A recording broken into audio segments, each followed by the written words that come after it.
Hello નમસ્કાર વિદ્યાર્થી મિત્રો, વેદ ડિજિટલ એજ્યુકેશનમાં આપનું હાર્દિક સ્વાગત છે। આજે આપણે ધોરણ 8 વિષય સામાજિક વિજ્ઞાનમાં પ્રકરણ નંબર 2 જેની સ્વ અધ્યયન પોથીનું 100% ટાઈપિંગ સાથે સરસ મજાનું સંપૂર્ણ સોલ્યુશન જોવાના છીએ। તો ખાસ વિદ્યાર્થી મિત્રો, ચેનલમાં નવા હોય તો ચેનલ સબસ્ક્રાઇબ કરો, બાજુમાં બેલ આઇકનને પ્રેસ કરો જેથી તમને અવનવા વિડીયોની માહિતી નોટિફિકેશન મળી શકે। વિડીયો લાઈક કરો, તમારા મિત્રો દોસ્તોને શેર કરો। બીજું ચેપ્ટર છે ભારતમાં બ્રિટિશ શાસન ઈસવીસન 1757 થી ઈસવીસન 1857। વિદ્યાર્થી મિત્રો, સરસ મજાનું પરેશ સર દ્વારા સામાજિક વિજ્ઞાન સમજાવવામાં આવ્યું છે, તો એના જો તમારે વિડીયો હજી જોવાના બાકી હોય તો પ્લીઝ વિડીયો જોઈ લેવા। ચાલો સાચો વિકલ્પ પસંદ કરો। નીચે આપેલ પૈકી કયું વિધાન કાયમી જમાબંધી મહેસૂલ પદ્ધતિ સાથે સુસંગત નથી? તો સી, કાયમી જમાબંધી પદ્ધતિથી ભારતના ખેડૂતો સમૃદ્ધ બન્યા હતા। 18મી સદીના સમયગાળા દરમિયાન ઇંગ્લેન્ડમાં કાચું રેશમ ક્યાંથી આવતું? એ અને બી બંને। તમારે ધોરણ 8ના દરેક વિષયના વિડીયો લેક્ચર જોતા હોય કે પછી પરીક્ષા માટે તમારે પેપર જોતા હોય તો આ બધી વસ્તુ મળી જશે વિદ્યાર્થી મિત્રો। ક્યાંથી? આપણી વેદ ડિજિટલ એજ્યુકેશન નામની એપ્લિકેશનમાંથી, જ્યાંથી તમે 3 થી 12 ધોરણના દરેક વિષયના વિડીયો લેક્ચર, સ્વાધ્યાય અભ્યાસની સમજૂતીના વિડીયો, પરીક્ષા માટે ઉપયોગી મટીરીયલ, જુદા જુદા જિલ્લાના પેપરો, સ્વઅધ્યયન પોથી, પ્રોજેક્ટ પ્રવૃત્તિ બુક, આ બધું ગૂગલ પ્લે સ્ટોર કે જ્યાંથી આપણે ગેમ ડાઉનલોડ કરીએ છીએ તો ત્યાં જઈને વેદ ડિજિટલ એજ્યુકેશન નામની એપ્લિકેશન તમે ડાઉનલોડ કરી શકો છો। તમારા મિત્રો દોસ્તોને બી જાણ કરી શકો છો। અહીંયા તમારા પોતાના મોબાઈલ નંબર નાખો, સેન્ડ ઓટીપી કરો, 4 આંકડાનો ઓટીપી નાખશો એટલે પેડ કોર્સમાં તમામ પીડીએફ, એક્ઝામ પેપરમાં પેપરો, 3 થી 12માં 3 થી 12ના વિડીયો, તમારું ધોરણ પસંદ કરી વિષય પ્રમાણે પાઠવાયેલ વિડીયો નિહાળી શકશો। ચલો ત્રીજું, ભારતમાં થતી ગળી સંદર્ભે નીચે પૈકી યોગ્ય વિકલ્પ પસંદ કરો। તો એ અને બી બંને સાચા છે। મધ્ય ભારતમાં કઈ જાતિના આદિવાસી સમૂહ રહેતા હતા? ખોંડ। બિરસા મુંડા દ્વારા જન આંદોલન દરમિયાન કરવામાં આવેલ હાકલમાં નીચે પૈકી કયા વિધાનનો સમાવેશ થતો નથી? વર્તમાનમાં જીવવું। સંથાલ જાતિના સમૂહ માટે નીચેનામાંથી કયું વિધાન લાગુ પડતું નથી? તેઓ બ્રિટિશ સેનામાં મહત્વની ભૂમિકા ભજવતા। પૂર્વ ભારત ગળી, પશ્ચિમ ભારત કપાસ। કાયમી જમાબંધી, રૈયતવારી અને મહાલવારી જમીન મહેસૂલ પદ્ધતિની શરૂઆત કરનાર કોણ હતા? કોર્નવાલિસ, થોમસ મુન્રો, હોલ્ટ, મેકેન્જી। આદિવાસી વિસ્તારોમાં થતી સ્થળાંતર ખેતી બીજા કયા નામે ઓળખાય છે? ઝૂમ ખેતીના નામે। ખાલી જગ્યા પૂરી, ગળીએ રંગકામમાં વપરાતું દ્રવ્ય છે। ઈસવીસન 1765માં ઈસ્ટ ઇન્ડિયા કંપનીને મુગલ બાદશાહે બંગાળની દીવાની સત્તા આપી। બ્રિટિશ મહેસૂલી દફતરમાં ગ્રામના સમૂહ માટે મહાલ શબ્દનો પ્રયોગ થતો હતો। બશીર બળવો છત્તીસગઢ, વારલી બળવો મહારાષ્ટ્ર। કુલ્લોનો ગદ્દી અને કાશ્મીરનો બકરવાલ સમુદાય ઘેટા બકરા પાળતા હતા। ખરા ખોટા? કંપનીના શાસકો ગળીનું વાવેતર કરનાર ખેડૂતોની ફરિયાદ યોગ્ય રીતે સાંભળતા હતા। ખોટું। જનજાતિ સમુદાયના મુખિયાઓએ કંપની શાસકોને નજરાણા આપવા પડતા। ખરું। બિરસા મુંડાનું બચપણ પિતા સાથે સ્થળાંતરમાં વીત્યું હતું। ખરું।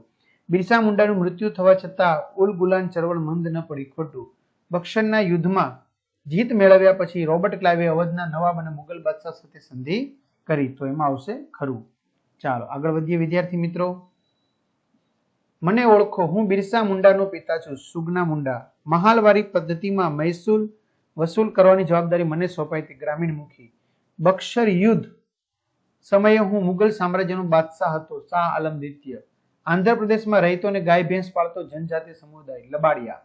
બ્રિટિશ સરકારે મને પૂર્વના રાષ્ટ્રો સાથે વેપાર કરવાનો એકાધિકાર આપ્યો હતો। East India company. જોડકા જોડો, વન ગુજર અને લબાડિયા।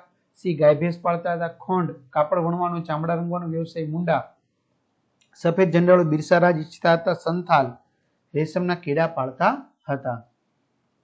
ચલો ખોટો શબ્દ છે કે વિધાન ફરતી લખો। કાયમી જમાબંધીમાં જમીનદારો મહેસૂલનો 10મો ભાગ મહેનતાણા તરીકે આપતા। બિરસા મુંડાએ વૈષ્ણવ ધર્મના પ્રચારક સાથે કામ કર્યું હતું। મહાલવારી જમીન મહેસૂલ વસૂલ કરવાની જવાબદારી ગામના મુખીને સોંપવામાં આવી હતી। વારલી જનજાતિના લોકોનો બળવો મહારાષ્ટ્રના વિસ્તારમાં થયો હતો। યુરોપિયન દેશો ઈસવીસન 1990 સુધી કેરેબિયન દેશોમાંથી ગળીનો પુરવઠો મેળવતા હતા। હવે વિદ્યાર્થી મિત્રો, પારિભાષિક શબ્દો છે જે તમારે સમજાવવાના છે। ઇજારો જે વિડીયો પોઝ કરીને તમે લખી શકો છો। સ્થળાંતરીય ખેતી એ બી વિડીયો પોઝ કરીને લખી શકો છો। વેપારીકરણ, તો એ પણ તમે વિડીયો પોઝ કરીને સારી રીતે શું કરી શકો છો? તો કે લખી શકો છો। બરાબર। ત્યાર પછી એક બે વાક્યમાં જવાબ આપો. બ્રિટિશ શાસન દરમિયાન ભારતના મહત્વના વેપારી પાકો કયા કયા હતા? ઈસ્ટ ઇન્ડિયા કંપનીએ જનજાતિ સમુદાયોના મુખિયાઓની સત્તા ઉપર કાપ શા માટે મૂક્યો? મુંડા જનજાતિ સમૂહે કોની સામે ચળવળ મજબૂત બનાવી? 18મી સદીમાં ભારતમાં જોવા મળતી જનજાતિઓના તમારે નામ જણાવવાના છે. ચાલો આગળ. મીર કાસિમને અંગ્રેજો સામે કઈ બાબતમાં વાંકવું પડ્યું હતું? રૈયતવાળી ગળીનું ઉત્પાદન અને વેચાણ કેવી રીતે થતું હતું? પ્રશ્નનો કારણો આપો. અન્ન ભંડાર તરીકે ઓળખાતું બંગાળ કંગાળ બન્યું. તો કેવી રીતે બંગાળ છે એ કંગાળ બન્યું? કંપની શાસનમાં ભારતના ખેડૂતો મોટી સંખ્યામાં જમીન વિહોણા ખેત મજૂરો બની ગયા. ત્યાર પછી ટૂંકનોંધ લખો. કાયમિક જમાબંધી. બરાબર, કાયમિક જમાબંધી છે એમની સરસ મજાની એ શું લખવામાં આવી છે વિદ્યાર્થી મિત્રો? ટૂંકનોંધ લખવામાં આવી છે. બરાબર, કોની? તો કે કાયમિક જમાબંધીની. બરાબર, આગળ આપણે વાત કરીએ જનજાતિઓની પ્રવૃત્તિઓ. બરાબર, તો અહીંયા જનજાતિઓની કેટલીક પ્રવૃત્તિઓ આપવામાં આવેલી છે જે તમે જોઈ શકો છો સારી રીતે વિદ્યાર્થી મિત્રો. ત્યાર પછી ઉલ ગુલાન ચળવળ. બરાબર, ઉલ ગુલાન ચળવળ છે તો એમના વિશે પણ સરસ મજાનું અહીંયા બધું જ લખવામાં આવેલું છે. બરાબર, તો એ તમે સારી રીતે શું કરી શકો છો? લખી શકો છો. તમારા મિત્રો દોસ્તો સાથે શેર બી કરી શકો છો. મેં આ રીતે લખ્યું છે. ત્યાર પછી તમારા વિસ્તારમાં થતા પાકોની માહિતી મેળવો અને કઈ રીતે ઉપયોગી છે, કયા ઉદ્યોગમાં કાચા માલ તરીકે ઉપયોગી છે તે તમારે નોટબુકમાં લખવાના છે. દાખલા તરીકે બટાકા પાકનું નામ, વપરાશ, એમનો ઉપયોગ, આ બધું વિદ્યાર્થી મિત્રો લખેલું છે. જો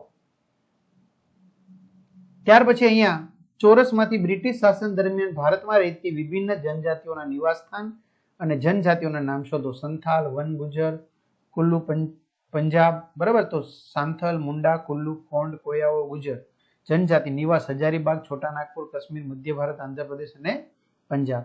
તો આ રીતે વિદ્યાર્થી મિત્રો સરસ મજાનું સોલ્યુશન આપણે જોયું. તો તમારા મિત્રો દોસ્તોને જાણ કરો. ચેનલમાં ન હોય ચેનલ સબસ્ક્રાઇબ કરો, વિડીયો લાઈક કરો, તમારા મિત્રો દોસ્તોને શેર કરો. અહીં સુધી આપણે રાખીએ. અસ્તુ. જય હિન્દ, જય ભારત.